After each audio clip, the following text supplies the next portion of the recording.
इद्दत में गैर शरई निकाह किया और उसका प्रूफ देना, अदालत में जाके जाते भी नहीं है देने के लिए। तो जब उन्होंने ऐसी हरकत की तो क्या ये चीज़ अवाम के ऊपर इफेक्ट नहीं करेगी कि यार हम तो जिस बंदे के पीछे लग के हम रियासत मदीना देखिए बना वो रहे अगर थे। जिम्मेदारी आती भी है ना, तो मैं अगर ट्रू बात करूँ तो वो बुशरा बीबी पे आती है, खान साहब पे नहीं आती। उनको पता था उनकी इद्दत पूरी हुई कि नहीं हुई, और खान साहब तो शायद इतने मसाइल को इतनी बारीकी से जानते भी ना हों, तो उन्होंने जब कह दिया होगा कि मेरी इद्दत पूरी हो गई है, उन्होंने मान लिया होगा।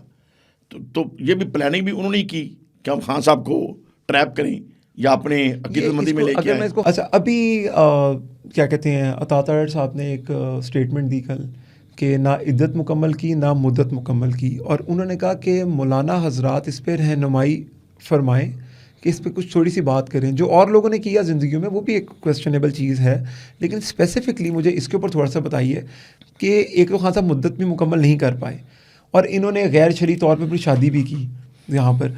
क्या खान साहब को थोड़ा सा ख्याल नहीं करना चाहिए था कि जो हालात पैदा किए हैं उन्होंने, और उस टाइम पे शादियों के चक्कर में पड़ गए इस मुल्क में, इस टाइम पे तो वो सोचे कौम को अपना बच्चा बनाए, वो अपने इस चक्कर में पड़ गए कि मैं सुकून में रहूँ, मेरी लाइफ ठीक चले। थोड़ा सा बताइए कि इस उम्र में शादी करना, जब आप पे इतनी बड़ी जिम्मेदारियाँ थीं, चाहे वो शरई थी या शरई नहीं थी, क्या वो ठीक थी? नहीं, शादी करना तो कोई जुर्म नहीं है। अताज साहब के पहले सवाल नहीं, अताज साहब का सवाल भी गैर मुनासिब है। अताज साहब ने अगर सवाल करना है तो सबसे पहले मरियम साहबा से इस तरह के सवाल करें, फिर शहबाज शरीफ साहब से करें, हमजा साहब से करें, फिर नवाज शरीफ साहब से करें। अगर उधर से क्लैरिटी मिले किसी और की तरफ उंगली उठाएं। देखिए ये फॉल्ट साहब के अंदर है। ये तो खान साहब ने जो निकाह कर लिया, वो तो बगैर निकाह के भी शायद ऐसी गलतियाँ उनसे होती रही हैं। तो लेकिन ये चीज़ें वो हैं जो बंदे की इंडिविजुअल है, इसकी जिम्मेदारी उसके अपने ऊपर है और उसके खुदा के साथ है। ठीक है ना, अगर बंदा सच्ची तौबा करे अल्लाह माफ़ करने वाला है। तो ये तो घर के अंदर की बात मैं समझता हूँ, हमें उसके ऊपर उंगली उठानी ही नहीं चाहिए। देखिए हमें ना जब वो घर के अंदर की बात इस मुल्क का हॉट टॉपिक होगी, वो घर के अंदर की बात ऐसी होगी। हॉट टॉपिक जिन लोगों ने बनाया है वो दूसरों की बातें ये हॉट टॉपिक क्यों नहीं क्या बना आप रहे? इस बात पे बिलीव करते हैं कि उस्मान बुज़दार जो थे वो फ्रंट मैन थे बुशरा बीबी के?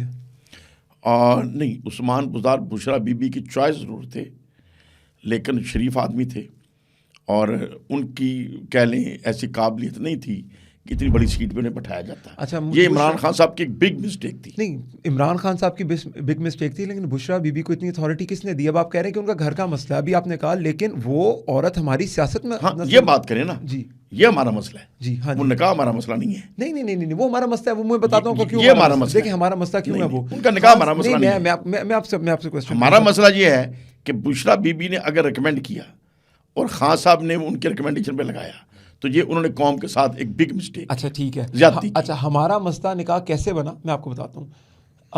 खान साहब ने जिस टाइम के ऊपर रियासत मदीना का नारा लगाया ना, तो रियासत मदीना का औरा 22 करोड़ अवाम पे इफेक्टेड था।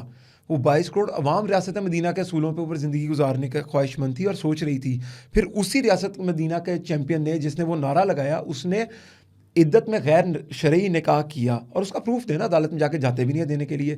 तो जब उन्होंने ऐसी हरकत की तो क्या ये चीज़ अवाम के ऊपर इफेक्ट नहीं करेगी कि यार हम तो जिस बंदे के पीछे लग के हम रियासत मदीना देखिए बना वो रहे थे। अगर जिम्मेदारी आती भी है ना, तो मैं अगर ट्रू बात करूँ तो वो बुशरा बीबी पे आती है, खान साहब पे नहीं आती।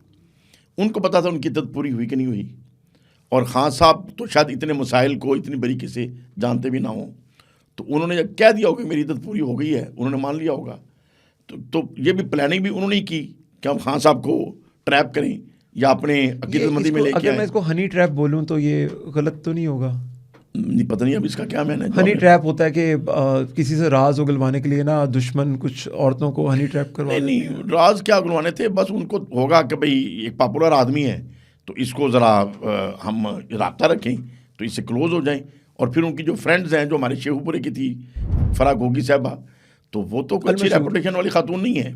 सॉरी, मतलब कोई अच्छी रेपुटेशन वाली नहीं है, ठीक है ना। और उसने चीज़ें मिस यूज़ की, और मे भी बुशरा बीबी को भी चीज़ों की समझ ना हो और वो फराह गोगी मिस यूज़ कर गई हो, या और दोस्ती के चक्कर में, जैसे मैं ज़िला नाज़म रहा हूँ, मैंने रहा हूँ, हमारे कई दोस्त कोशिश करते हैं ये ठेका मुझे ले दें, वो मुझे कर दें।